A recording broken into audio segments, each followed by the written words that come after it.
Тэгэхээр улсын хурлын гишүүн Батбаяртай бид уулзаад энэ яг одоо Шангрилад очтгуудаас бондын бүтээн байгуулалт хилцүүлэг болж байгаа юм аа. Тэгэхээр энэ хөгжлийн банкыг хамгийн анх үүсгэн байгуулах явцад бол та яг гар бие оролцсон хүн байгаа юм. Чингис Самурай гэх мэт энэ томхон бондуудын зарцуулалтад бол тухайн үед эдийн засгийн хөгжлийн яамд гол хяналт тавигч, одоо шийдвэр гаргагч байгууллагаар ажиллаж байсан шүү. Тэгэхээр өнөөдөр бол бид нар энэ буцаад яг бондоор бид нар ямар ажил бүтээн байгуулж байгаа гэдгийг ярьж байна. Тэгэхээр олон ажил хийсэн байна. Өндөр төслүүдтэй танилцж байна.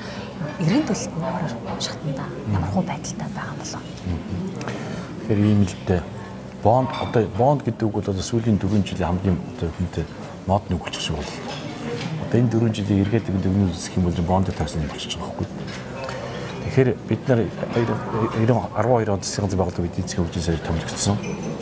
Тэгээд эдийн засгийнхаа одоо нөхцөлийг харахад дэлхийн зах зээл дээр төв үед унж байгаа явдал нь Монголын эдийн засгийн нэлээд хүн тус болчихгүй гэдэг урьдчилж хараад тэрнээс ядаа гарахын тулд зөөлөвч хэрэгтэй, хөрмөнг хэрэгтэй зүйлээр бонд босгож үзсэн. За тэгээд Чингис бондоос санаачлаад дэлхийн зах зээл дээр өнгө босгоод энэ бүтээн байгуулалтыг үнэлсэн. Энэ үүний үр дүнд одоо өнөөдрийн Улаанбаатар хот ямар очив, Гудамж сэргижээд одоо Улаанбаатарын зам харахгүй ямар очив, энэ уулзрууд ямар очив, уртлын богдуулын зам ямар очив тийм үү? За тэгвэл хөдөө нутгаар зам гэх юм бол олон аймагуудтай замтай болчихлоо. Бид үндсэндээ хожим гарч 90 жил хийх замаас нь илүү замыг бас явуулсан байсан шүү дээ. Өнгөрсөн жил жимээр гарцсан байлаа шүү дээ. Хөвсгөл орж үзээгүй бол хүннөө мод орж үзвэл хүмүүс яруу гарцсан байсан шүү дээ. Тэг чин дахиад нөгөө Чингис бодож өгдөн шүү дээ гэж. За тэгээд энэ бол зөвхөн зам дарсан юм биш. Энэ эрчим хүчний зарлаа. Энэ бол цементгүүдээр зарлаа. Энэ бол төмөр зам зарлаа. Энэ бол усан цэгцат зарлаа. Бүтээн баг. Дээрнээс жижиг дүндүүл рүү зарсан. Энэ утгаараа бид нар бол танаа бүтээн байгуулж байсан. Нэг бүтээн байгуулалт юм чи бүтээн байгуулж бүтээгдэхүүн үйлдвэрч гэсэн үг шүү дээ. Бүтээгдэхүүн үйлдвэрч борлуулалт хийж гэсэн үг шүү дээ. Борлуулалт чинь ашиг авч олж гэсэн үг шүү. Тэр ашигаас нь тэр борлуулалтын орлогоос нь тийм үү? Тэгээд энэ төлөгдөх ёстой. Ийм утгатай гэж. Тэгээд үзэх юм бол эргэн төлөлтөндөө бид тооцоо хийсэн. Тооцоо хийснээр дагуу энэ эргэн төлөлтөнд 17 хононд саадгүй төлөвлөлт явах болцоотой бид утганы тооцоо хийгээд тэр хөрмөнгөө бүрдүүлээд үндсэндээ бэлэн болгож явж байгаа. Тийм учраас одоо 17 хононд тэр бүтээгдэхүүн тооцоолог ямар нэг асуудал гарахгүй гэдгийг хаттайгаар хийж чадж байна. Бид нар мөнгө босож чадсан шүү дээ. Мөнгө босож чадсан бол тэрийг бүтээн болгож чадлаа. Төгөөдийг буцаагаад төлж чадлаа гэж. Тийм үү чи яс эргэлцсэн дугаар асууж байгаа. Харин тийм яг л та бас өөрөө яг илтгэл тавьж байхдаа хэлсэн үнэхээр аж ахуйн нэгжүүдийн борлуулалт их саарад байна. Одоо бид нар эрэлттэй дэмжих бодлого явуулах хэрэгтэй байна гэдэг одоо хаасайг бол худалдаа ямар төвшөнд унсныг бид нар харж байна. Тэгэхээр ийм байгаа хөөхгүй дээ. Урд нь те хүмүүсийн зунд яад нэг үйлдвэртэй болох вэ? Монгол улс яад нэг үйлдвэрчүүлэлт явуулах гэж байсан баг. Тэгвэл энэ хугацаанд бидний бондор үйлдвэртэй болгочлоо. Гэтэл эхний тэгэхээр давааны цан даваан тагтаад үйлдвэртэй боцсон дараа асуух шийдэж яахгүй. За тэгвэл борлуулалт хаав гэж. Тэгвэл эхлээд үйлдвэр болох байгууллагууд дэмжсэн бол дараа нь борлуулалтын бас дэмжих хэрэгтэй байхгүй. Эрэлтийн дэмжих хэрэгтэй. Тэр бодлого залгамжлаад үлээж явах хэрэгтэй байхгүй. Тэрэн дээр тодорхой хэмжээний бас юу зэг цаг бол гарчлаа. Гэтэ тэрийг бид засаад явах хэрэгтэй. Мэдээч хэрэг өөрөөр хэлэх юм бол ингэдэг юм байна л да.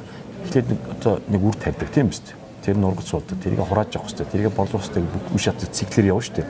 Тэр бүтэн циклд нь харж явах хэрэгтэй. Харамсалтай тэгээд энэ дундуур нь тэр явж байгаа бодлого нь доктортой байж чадах юм бол тэгээд удаан хугацаанд байж чадах юм тэр үр дүнгөө өгдөг юм байна. Тэр бодлого нь доктортой байж чадахгүй удаан хугацаанд байж чадахгүй болохоор тэр бодлого явцанд унчиж байгаа байхгүй. Тэгээд тийм байдал үүсэхгүй тул ягсаа төр цаг доктортой ажиллаад явах юм бол ийм байдал хүрэх юм байна. Ингээд үлдчихэж байгаа. Энэ бондын зарцуулалт дээр одоо яг нийт бондын тэдэн хувийг улсын төсвийн байгууллагуудыг тэдэн хувийг хвшлийнх нь гэсэн. Ерөөсөө 3 чиглэлээр зарцуулсан байж байгаа шүү дээ. Нэгдүгээр дэд бүтц. Зам.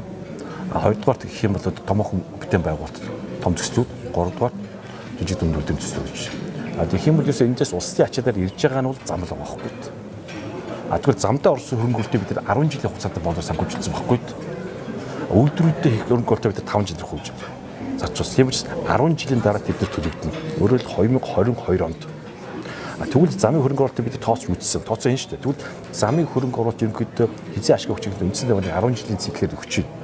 10 жилийн циклээр өгч чинь мэдээж төлбөртэй зам байхгүй шүү дээ. Тэгвэл мөнгө нь яаж орж ирнэ? Тэгвэл тэргээр явж байгаа машинуудын бензиний хэмнэлт. Тэргээр явж байгаа машинуудын эвдрэл гэмтрэлтэй багасж байгаа зүйл. Тэргээр явж байгаа машинуудын цаг хугацаа хэмжиж байгаа зүйл нь эргүүлээд тухайн барааны өртөг багасж байгаа байхгүй. Өртөг багасж байгаа хувь те одоо тэнд орж байгаа бүх хүмүүс гэж. Одоо хуучин манад яадаг гэсэн. Дандаа джип машиныг авдаг байсан шүү дээ. Одоо тэгвэл машинтай очиход бүгд пүрүс рүү шилжчихлээ шүү дээ. Энэ чинь зам байсны өгөөж зачиж байгаа. Тэгвэл яасан жадаа джип машин авдаг хүмүүс хүмүүс их мөнгө гарч ирсэн бол өндөр үнэтэй джип машин тулах шаардлагатай джип машин авах шаардлага пүрүс рүү очих юм бол хүмүүсээс машин зарцуул мөнгө багасчихж байгаа. Тэгээд тэрийг машин тэрийгээ дагаад бензин зарцуул мөнгө багасчихж байгаа. Энэ чинь эргүүлээд тэр хүмүүсийг өөр бүтээн болтол шилжиж байгаа шүү дээ. Тэр нь эргүүлээд энэ чинь замаас дамжаад өөр бүтээн болтол эргүүлээд татвар орлого бий болж байгаа байхгүй. Энэ утгаар төвлөрч байгаа гэж. Ер нь те замгүйгээр бас өвчихгүй байхгүй. Тэгээд Монгол шиг улсад. Яагаад гэвэл энэ чинь Монгол хамгийн том газар нутгийн улсууд энэ чинь нэг хүн ногдохоор. Тэгвэл энэ ч хөдөө амьдарч байгаа улсуудын бараач хотод очих хэвээр. Тэр хүмүүсийн хэрэгцээ хангах бараа хотоос хөдөөд явах хэвээр. Тэгвэл тээврийн зардаа бид нэх бүртгэн нэмэгдэг байсан зүйл энэ замыг барьсаа тээврийн зардал бүтээгдэхүүн бүртгэд нийлэх хэмжээ буурч байгаа учраас хоёр талд ашигтай болчихж байгаа хгүй юм зүйл гэж. Дулаан цахилгааны станцуудад бас их хэмжээний хөрөнгө оруулсан байгаа тийм. Тэгэхээр нөгөө бондын эргэн төлөлтөөр яг л дийлэнх ачаа хувийн хвшилтээр очиж байгаа юм шиг харагдаад байна л да. Тийм учраас би яг улсад хэдийг зарцуулж байгаа, хувьд хэдийг зарцуулж байгаа гэдэг хувь асууад байгаа. Тэгэхээр үндсэндээ зам дээр очих юм бол энэ нэг 1.2 ихнээ төрөхгүй мөн болж байгаа тийм үү? Тэр нь болохоор 30% үлэх юм да. 30% төсвөөр 70% хувьчлаг шилжүүлэх юм. Дүнгээр авч үзэх юм бол ойлцоо. Тийм үү. Тэгэхээр борлуулалтыг дэмжих ёстой гэдэг та яг дөнгөж сайхан ярьлаа. Тэгэхээр борлуулалтыг дэмжихийн тулд одоо импортын барааны галын татварыг нэмэх аргуудыг бас өргөн хэрэгэлдэг байгаа шүү дээ. Гэвч одоо манай ундаа үйлдвэрлэгчид, буудын үйлдвэрлэгчид бол бас одоо ч гэсэн гомдол хэлсэн адил байна тийм. Бид нэр импортын бараатай өрсөлдөхийн түвшинд хүрэхийн тулд бас энэ гал татварыг үн тарифыг нэмээд өгөөч гэвэл хүсэлтэй. Юу нэмжтэй валютын ханш өссөн шүү дээ. Валютын ханш өсөхэд бол одоо экспортын бүтээгдэхүүн гардаг улсууд тончиж байгаа. Импорт хийдэг улсууд нь тийм үү хохирч байгаа. Тэр хэмжээгээр импорт багасж штэ. Импорт басах дотоод үйлдвэр нэмэгдэж байгаа байхгүй тий. Тэгээд ихээр юу гэж мэдээж импорт багасаад дотоод үйлдвэр нэмэгдээд тэр нь хөл дээр зөксөн тодорхой хугацаа хэрэгтэй байхгүй. Бид нар үүнд асууж яаж ханж юм. Бидний аршин тийм л өнөөдөр нэг зүйлээс хаашлаад маргааш үр дүнг хүртэх ёстой. Маргааш хүрч чадах нөгөөдөр мартагдсан зарчмын удахгүй. Гэтэл юм гэсэн доктортой байх ёстой хугацаа шаарддаг зүйл гэж. Тэр хугацааг дэвшүүлээд сурах ёстой байхгүй. Тэгжээж юм болно. Тийм учраас ямар ч гэсэн өнөөдөр энэ бүгд үйлдвэрлэлүүд нь бий болоод эхэлчихлээ. Бас эхэлчихлээ. Энэ бүгд хөл дээрээ зогсоож явахад бас хугацаа хэрэгтэй. Тэ? Итгэл зүтгэл хэрэгтэй. Тэр цаг хугацаанд давах ёстой байхгүй. Өмнөс өөрчлөж болохгүй. Тэр нь тань төр өшөөд идэж үзүүлэх ёстой. Дотрын бодлого гэдэг юм уу? Санхүүгийн бодлого.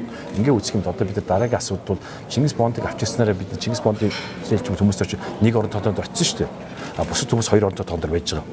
Тэгвэл хоёр орон тоонд дэлтэй байгаа улсуудад зээлийн хөвөг бууруулах тэр болцоо одоо бүрдэж байна. Яагаад гэвэл инфляц гэдэг юм чинь тий одоо 2-3% болчихлоо шүү дээ. Тэгвэл эн чинь одоо зээлийн хөвөг буурах хэрэгтэй. Нэг эвдэл схем бол инфляц тийм үнийн өсөлт, хадгаламжийн хүү, зээлийн хүү, ханш энэ дөрвөн үзүүлэлт хоорондоо уялдаж явах хэрэгтэй гэж. Тэгвэл одоо бид суур үзүүлэлт бас инфляц буурсан байгаа тохиолдолд бид 4 жил ажлын үр дүн шүү дээ.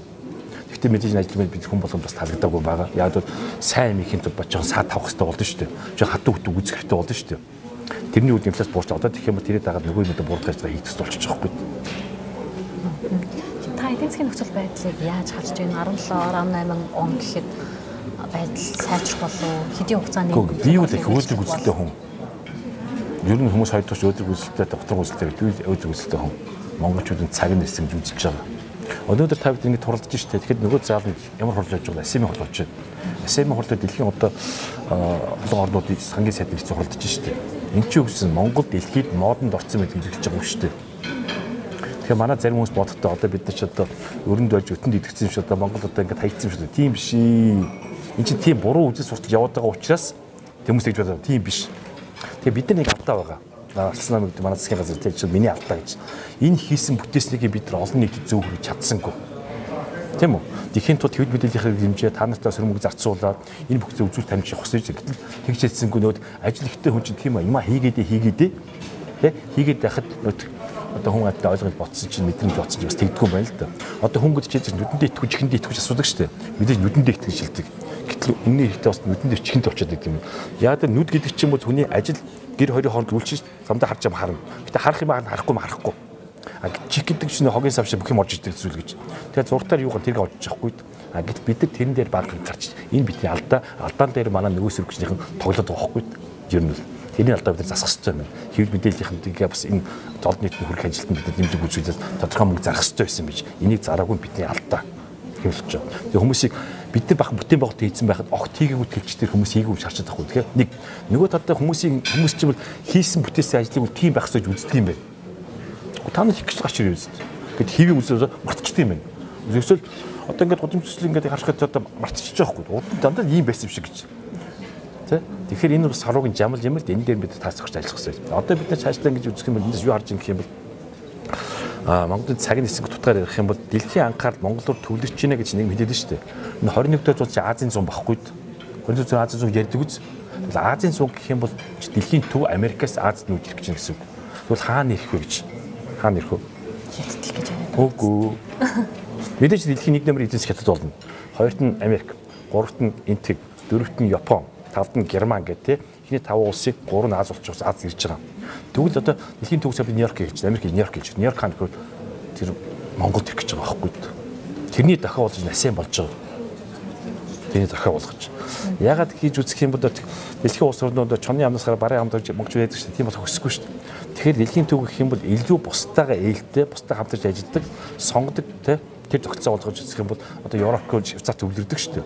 Тэрнтэй адилхан Азийн хамгийн одоо төршүүдтэй хамгийн сайн харьцаатай дорны болон өрний соёл иршийг хамтарч хэрэгжүүлсэн агуух түүхтэй Монгол болох гэж байгаа байхгүй. Тэгэхээр ингэ одоо бид өөрсдийн хувьд зөв өөрсдөө итгэх хэрэгтэй байхгүй. Одоо жишээл өөр гэж хэлээлээ шүү дээ. Өөр гэж энэ Монголын муу юм бүү хийх юмдгийн бүү ярих юмдгийн битгий бүү бодож хэлдэг. Дандаа муу яр зөвгнөдийнх нь тийч нь өөрчилж ирдэг байхгүй. Тиймээс тэгж хэл болохгүй гэж.